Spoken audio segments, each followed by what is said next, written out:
إن الحمد لله نحمده ونستعينه ونستغفره ونعوذ بالله من شرور أنفسنا وسيئات أعمالنا من يهده الله فلا مضل له ومن يضلل فلا هادي له وأشهد أن لا إله إلا الله وحده لا شريك له وأشهد أن محمدا عبده ورسوله يا أيها الذين آمنوا اتقوا الله حق تقاته ولا تموتن إلا وأنتم مسلمون يا أيها الناس اتقوا ربكم الذي خلقكم من نفس واحدة وخلق منها زوجها وبث منهما رجالا كثيرا ونساء واتقوا الله الذي تساءلون به والأرحام إن الله كان عليكم رقيبا يا أيها الذين آمنوا اتقوا الله وقولوا قولا سديدا يصلح لكم أعمالكم ويغفر لكم ذنوبكم ومن يطع الله ورسوله فقد فاز فوزا عظيما أما بعد فإن خير الحديث كتاب الله وخير الهدي هدي محمد صلى الله عليه وسلم وشر الأمور محدثاتها وكل محدثة بدعة وكل بدعة ضلالة وكل ضلالة في النار أعوذ بالله من الشيطان الرجيم بسم الله الرحمن الرحيم سبحان الذي أسرى بعبده ليلا من المسجد الحرام إلى المسجد الأقصى الذي باركنا حوله لنريه من آياتنا إنه هو السميع البصير رب اشرح لي صدري ويسر لي أمري واحلل عقدة من لساني يفقهوا قولي رب زدني علما سبحانك لا علم لنا إلا ما علمتنا إنك أنت العليم الحكيم اللهم أرنا الحق حقا وارزقنا اتباعه وأرنا الباطل باطلا وارزقنا اجتنابه آمين جناب صدر محترم معزز علماء کرام محترم سامعین پردہ نشین خواتین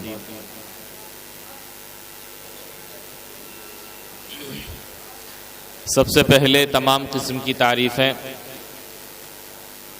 اللہ وحدہ لا شریک لہ کے لیے لائق اور زیبا ہے جو ہم سب کا خالق ہے، مالک ہے، رازق ہے، حاکم ہے اور ہم تمام لوگوں کی عبادتوں کا اکیلا مستحق و سزاوار ہے۔ وہ جب چاہتا ہے، جو چاہتا ہے، جیسے چاہتا ہے کرتا ہے۔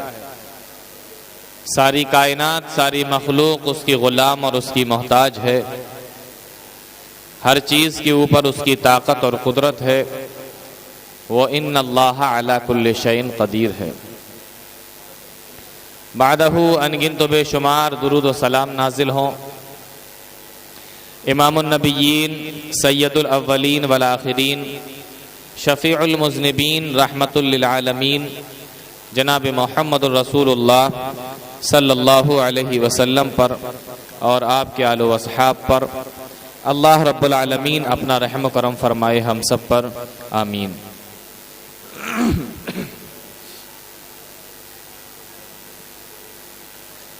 بغیر کسی تمہید کے چونکہ رات کافی گزر چکی ہے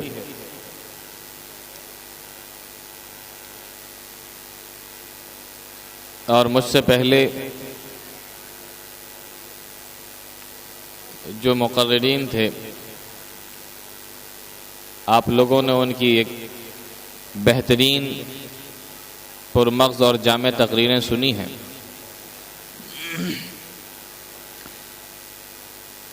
آج جس موضوع کے تحت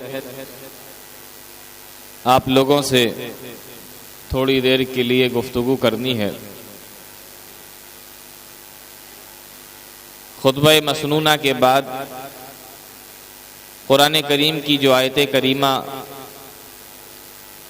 تلاوت کی، اہل علم حضرات اس آیت کے ذریعے سے جان گئے ہوں گے کہ آج مجھے کیا بولنا ہے.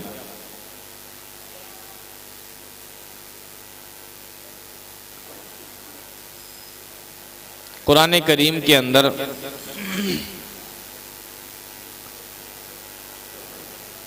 اللہ کے نبی جناب محمد رسول اللہ صلی اللہ علیہ وسلم کے معراج کے واقعے کو بیان کیا گیا ہے.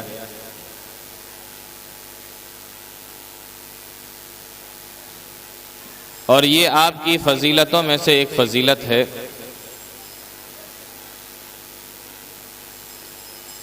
اللہ رب العالمین نے جہاں اپنے نبی کو بہت سی ایسی فضیلتیں عطا فرمائی ہیں جو کسی اور نبی کو اللہ نے نہیں دی، اس میں سے ایک فضیلت آپ کی آسمانوں کی سیر کرنا، آسمانوں پہ جانا، معراج کا واقعہ بھی ہے.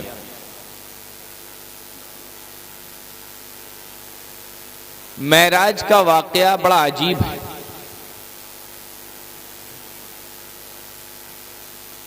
اور اس کو سمجھنے کے لیے تین باتوں کا سمجھنا بہت ضروری ہے. اگر وہ تین باتیں سمجھ میں آ گئیں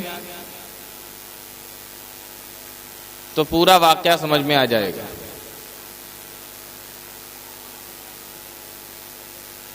اس میں سے پہلی چیز ہے معراج کب ہوئی، دوسری چیز کیوں ہوئی، اور تیسری چیز کیسے ہوئی.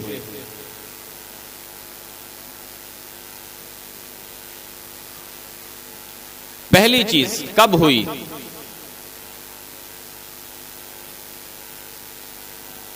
اس تعلق سے مورخین نے الگ الگ قول نقل کیے. ایک قول یہ بیان کیا جاتا ہے کہ جس سال آپ کو نبی بنایا گیا اسی سال آپ کو معراج بھی کرائی گئی، اور یہ تبری کا قول ہے. ایک قول یہ بیان کیا جاتا ہے کہ جب آپ نے اپنی نبوت کا اعلان کیا اور نبوت کا اعلان کیے ہوئے 5 سال ہو گئے، تب اللہ رب العالمین نے آپ کو اپنے پاس آسمانوں پہ بلایا، آپ کو معراج ہوئی، یعنی نبوت کے 5ویں سال. اور یہ قول قرطبی کا ہے. ایک قول یہ بیان کیا جاتا ہے کہ جب آپ نبی بنائے گئے، آپ نے اپنی نبوت کا اعلان کیا اور اس بات کو پورے 10 سال ہو گئے، یعنی نبوت کے 10ویں سال اللہ رب العالمین نے آپ کو معراج کرائی، اپنے پاس آسمانوں پہ بلایا. اور یہ قول علامہ منصور پوری رحمت اللہ علیہ کا ہے. ایک قول اور بیان کیا جاتا ہے کہ جب آپ نے ہجرت کی اس سے 16 مہینے پہلے آپ کو معراج ہوئی. اور ایک قول یہ بھی بیان کیا جاتا ہے کہ جس سال آپ نے ہجرت کی اس سے ٹھیک 1 سال پہلے آپ کو معراج ہوئی، آپ معراج پہ گئے، آپ آسمانوں پہ گئے. اس طریقے سے الگ الگ قول بیان کیے جاتے ہیں. مورخین نے، مفسرین نے اللہ کے نبی جناب محمد الرسول اللہ صلی اللہ علیہ وسلم کو معراج کب ہوئی، کس سال میں ہوئی، اس کو الگ الگ قول بیان کیے. تھوڑا سا اپنے ذہن کو کشادہ کیجئے اور غور کیجئے. آج جو لوگ یہ دعویٰ کرتے ہیں کہ نبی کو معراج 27 رجب کو ہوئی اور رجب کا مہینہ تھا اور اس کی 27ویں تاریخ تھی، لوگوں کا دعویٰ ہے یہ، اور اس دعوے کے اوپر وہ خوشی کا اظہار بھی کرتے ہیں اور اس رات جاگتے بھی ہیں اور کہتے بھی ہیں کہ یہ معراج کی رات ہے، 27ویں رات ہے، رجب کی 27ویں تاریخ ہے. یہاں اتنے قول میرے بیان کرنے کا مطلب یہ ہے کہ مہینہ اور تاریخ تو چھوڑیے، مفسرین اور مورخین اس بات پر بھی متفق نہیں ہیں کہ سال کون سا تھا. مورخین نے اور مفسرین نے ایک سال ڈیسائیڈ نہیں کیا کہ وہ سال کون سا تھا. مہینہ اور تاریخ کو چھوڑ دیں آپ. کوئی کہہ رہا ہے کہ جس سال آپ کو نبی بنایا گیا اس سال ہوئی، کوئی کہہ رہا ہے کہ 5ویں سال ہوئی، کوئی کہہ رہا ہے 10ویں سال ہوئی، کوئی کہہ رہا ہے ہجرت سے 1 سال پہلے، کوئی کہہ رہا ہے ہجرت سے 16 مہینے پہلے. یعنی مورخین اور مفسرین سال کو طے نہیں کر پا رہے ہیں کہ نبی کو معراج کس سال میں ہوئی، اور ہمارے بھائیوں نے مہینہ بھی طے کر لیا، تاریخ بھی طے کر لی، اس پہ جشن بھی منا لیا.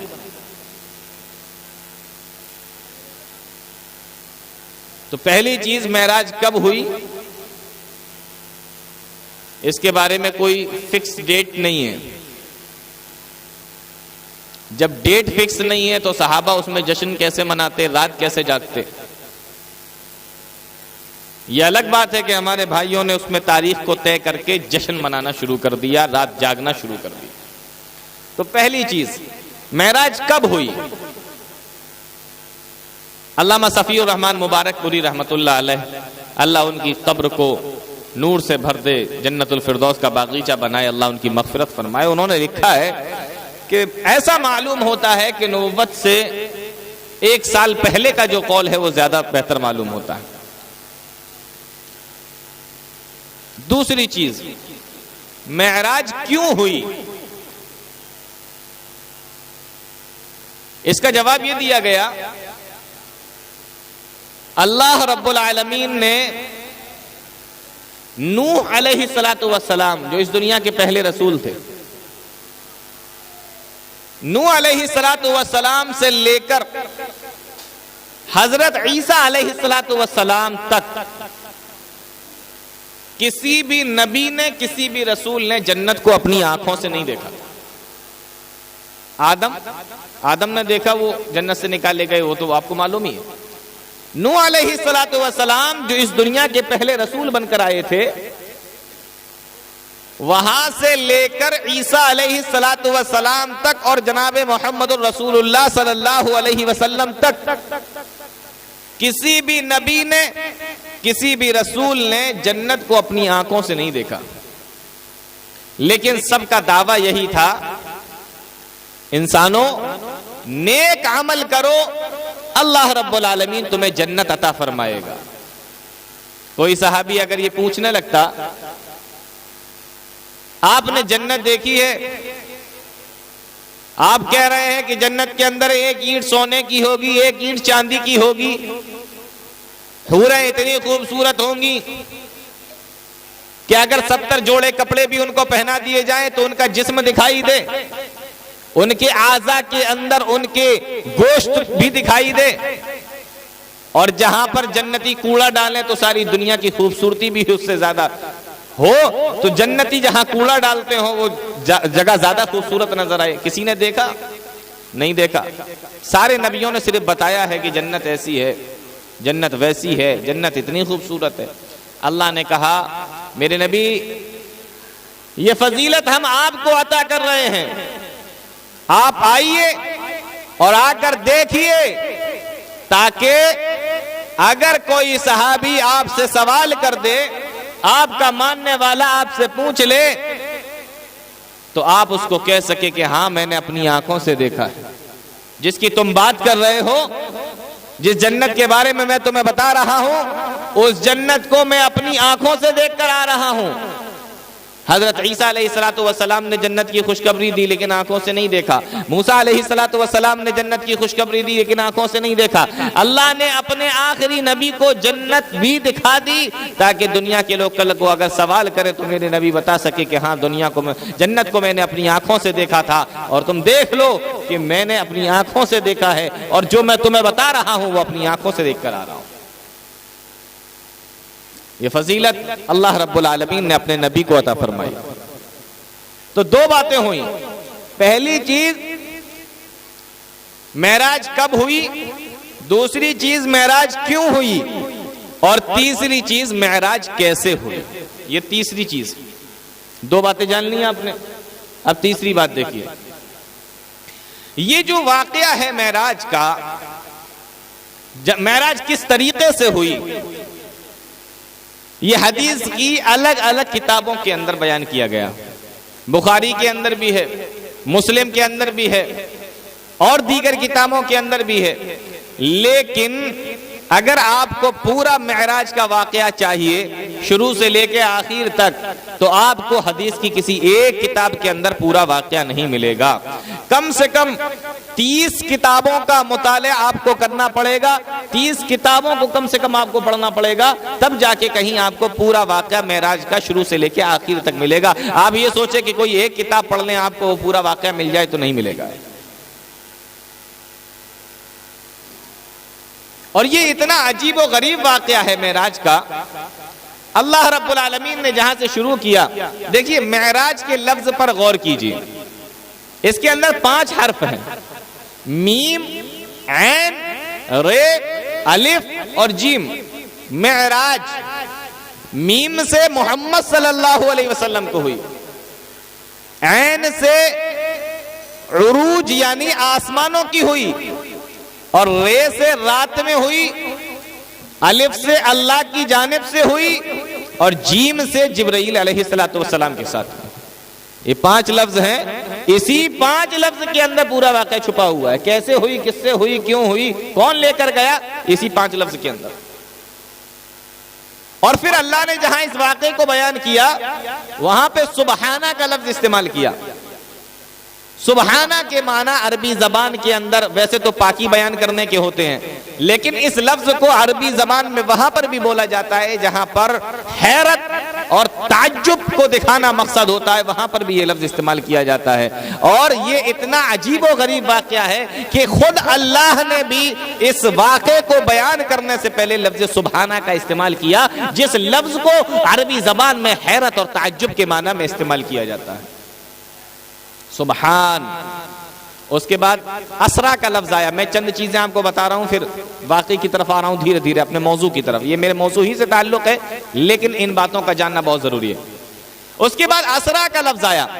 اسرا کے معنی عربی زبان کے اندر رات میں چلنا ہوتا ہے، عربی زبان میں رات میں چلنے کو اسرا کہتے ہیں، اور وہی لفظ اللہ نے اسرا کا لفظ استعمال کیا، یعنی رات میں ہوئی، سبحان الذی اسرا۔ اور اس کے بعد بعبدہ، عبد کا لفظ استعمال کیا۔ یہاں پر 2 باتیں غور کرنے کی ہیں۔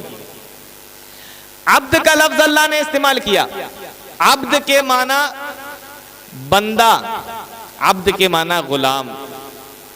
دیکھو قرآن میں جہاں پر بھی اللہ نے اپنے نبی کی فضیلت کو بیان کیا، وہاں پر یہی لفظ بیان فرمایا۔